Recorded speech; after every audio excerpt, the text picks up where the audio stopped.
grain held hostage because of Russia's invasion of Ukraine is deepening the global food crisis. When a nation that is the breadbasket of the world becomes a nation with the longest bread lines of the world, we know we have a problem. Before the Ukraine war began, the country was the world's 4th largest exporter of corn and the 5th largest exporter of wheat.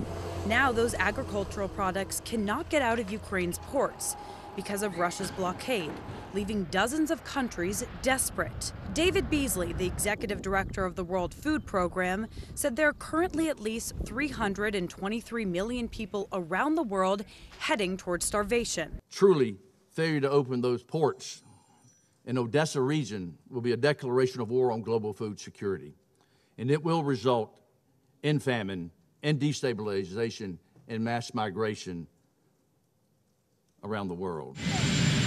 The Biden administration is ramping up its focus on this deadly crisis as global food prices are spiking. Secretary of State Tony Blinken convened a UN Security Council meeting on the topic Thursday, calling for coordinated international response. There are an estimated 22 million tons of grain sitting in silos in Ukraine right now.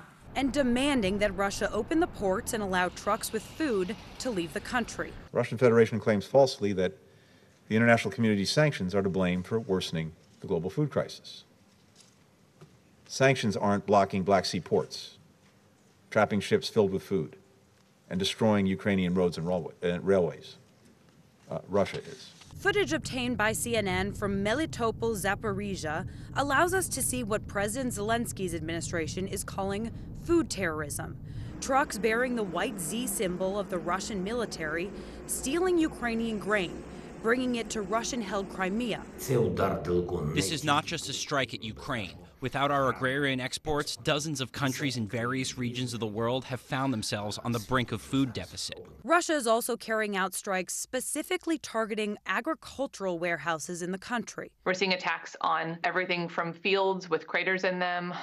There are reports of Russian soldiers putting landmines in fields, destroying farm equipment. As the world presses for an end to Russia's invasion, experts warn that even if the conflict did end soon, it would take years for Ukraine's agricultural industry to recover. The world is on the brink of mass hunger. The Biden administration is working with European allies to develop alternate routes to get this Ukrainian agricultural products out of the country if Russia doesn't allow for those Ukrainian ships to leave the ports, which Russia has not indicated that they will. Now, one option that is being considered is getting this grain onto trains that would then go from Ukraine to European countries along the border, but that has logistical and technical challenges that come along with it, and so they are trying to figure out how to best figure out a solution to this problem. Kylie Atwood, CNN, New York.